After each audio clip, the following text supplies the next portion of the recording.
Hi everyone, so today's DIY is quick water flower arrangements. And for those of you who do not know what type of arrangement that is, it's basically just artificial flowers inside of a plastic or glass vase and a silicone substance that looks like water.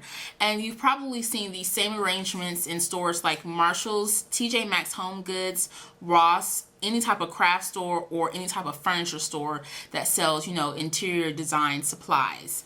And the reason why I want to do this tutorial is because I love these type of arrangements so much, and I really wish I could have them all throughout my home, but they are very expensive if you purchase them like straight from a craft store or a furniture store. When I went into Michael's and Hobby Lobby, their arrangements cost about $30 to $70, and trust me, they don't use the biggest flowers or the most dramatic pretty flowers. Usually just like a simple flower or two and like very little silicone, about this much, and it's really expensive. I know at Ross you can get them for about $15, but it's really like it's just like a desk one, meaning that it's really small and it just has a flower in it. So I decided, why not go out and purchase some supplies, which cost a lot less than buying like an actual bouquet already made, and just showing you how to make it. So of course you're going to need, for this DIY, clear water or quick water, depending on the brand that you purchase. I got this clear water at Michael's, and this is actually the cheapest that I found, which is $10. They also have like a double pack, and they also have like a brand where you have to like mix one thing with the other, and I was like, you know what, let's just get something that comes all together. And this is the cheapest by far, which is $9.99. Hobby Lobby, I think their cheapest is like $13, and it's actually less than what this is. So this is what you'll need first and foremost, and of course most importantly. Then you're also going to need a vase of your choice. I purchased my vase from Dollar Tree because, hello, it's $1. But you can get any vase, or you could use a vase already in your home. Another great idea would be to use candles that, a candle holder that you no longer use, where the candles burnt out. A perfect size would be anything that's the size of like a Yankee candle or bigger. Or you can just buy something like I did. This is rather big. Usually they don't have big vases like this at Dollar Tree. But I was lucky enough to find it, and this was like the only one, and this is plastic. So it is safe to use plastic and glass vases. Then for the pretty part, you're going to have to purchase flowers. And I think this is the reason why the ones that are already made in the store are very expensive, because of the flowers overall. And I have 3 flowers. This flower I purchased from Michael's, and it cost me $5. So I think that's a really good price because it's a really big flower. Like these aren't small artificial flowers. And then I purchased these 2 from Hobby Lobby, and I don't know how popular Hobby Lobby is. Like there's barely any where I stay, so if you want to go ahead and Google to see if you have one in your area, that would be honestly better than Michael's, because they always have 50 to 75% off. So these flowers, this one right here cost $7, but I got it 50% off, and then this one cost $5. This really pretty flower, this cost $5, but I got it on sale for $2.50.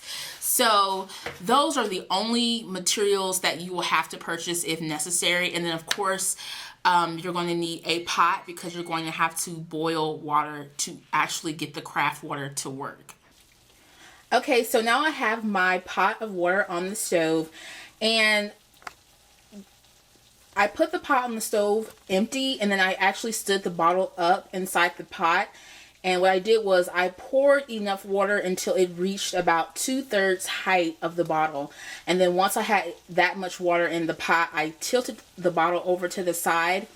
And you can leave it standing up. It depends, what you want to do. But I decided to lay the bottle on its side because I kind of wanted the water, once it started boiling, to warm up as much of the bottle as it could. Because if you just leave the bottle kind of like standing vertically, it'll start heating from the bottom, and to me that would take a lot longer than just laying the bottle on its side. So the instructions say that you should just leave the bottle until it starts boiling, and you should not go over 15 minutes. And on my stove, I actually have it on very low. So if you have a numbered stove like myself, you can set it to 1. Don't go past 3. That's all I have to say. And don't shoot to high, you know, to rush the process. But I do recommend leaving your stove on very low so you can monitor how the boiling process is going. So like I said, just leave it in the pot for 15 minutes. And of course, do not take it out until it starts to boil. And when you do remove the bottle, make sure that you use tongs. So hopefully you have tongs in your kitchen. Okay, so while the clear water is boiling, I'm actually going to go ahead and arrange my flowers.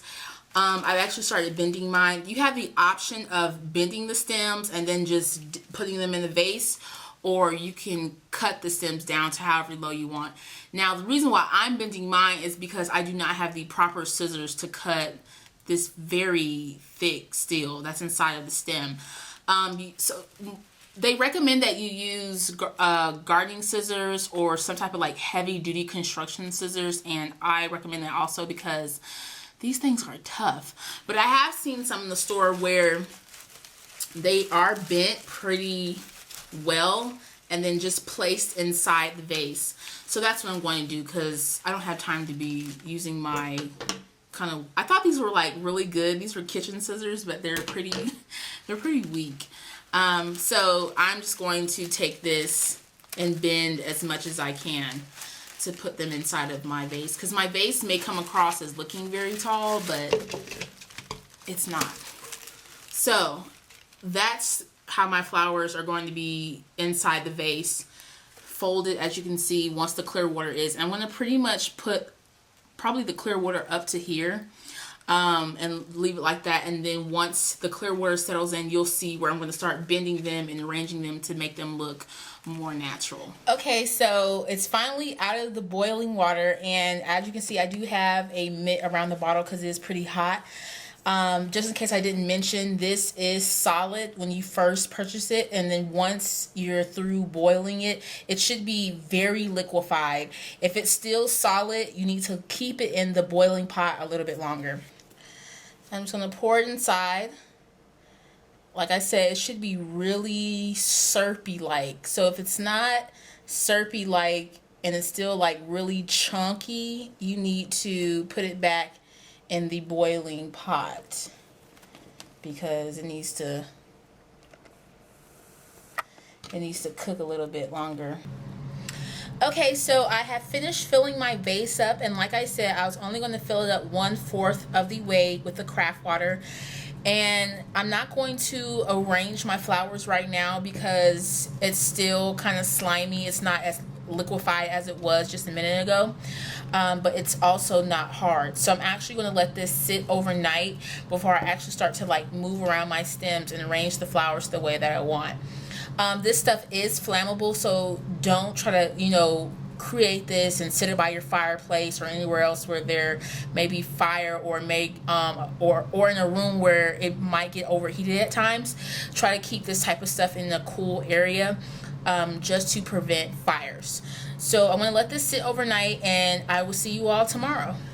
Okay, so this is the final product, and I actually let them sit overnight twice because last night I had a late class and I was really tired and I was looking a hot mess. So I didn't want to film, but what I did learn today is that although I only put probably like 1.5 inches of craft water, I really should have just poured the entire contents of it inside the vase because these are very heavy flowers. And I think this is like a decent amount for like a flower, but for 3 heavy flowers, like I should have poured the entire bottle. So I might do that in a couple of days. But I know this is late, but this could work for a Mother's Day gift. This could work for Christmas, a spring cleaning gift, housewarming gift. It's such an easy project, and you can do it with children, minus the stove part. But it's fun. And if you're like me and you don't believe in buying real flowers, this is definitely something for you because my entire apartment has artificial flowers because they last longer, and I believe in investing. So this is the final project. And for more details, you can go to my blog spot, which, by the way, I recently updated. I'm trying to make it as beautiful as possible. So if you haven't been to my blog spot, or if you have, things have changed. I have more links to reach me. And I also have book reviews and a couple other things that may interest you guys. So thank you for watching my DIY, and I will see you all next time. Bye.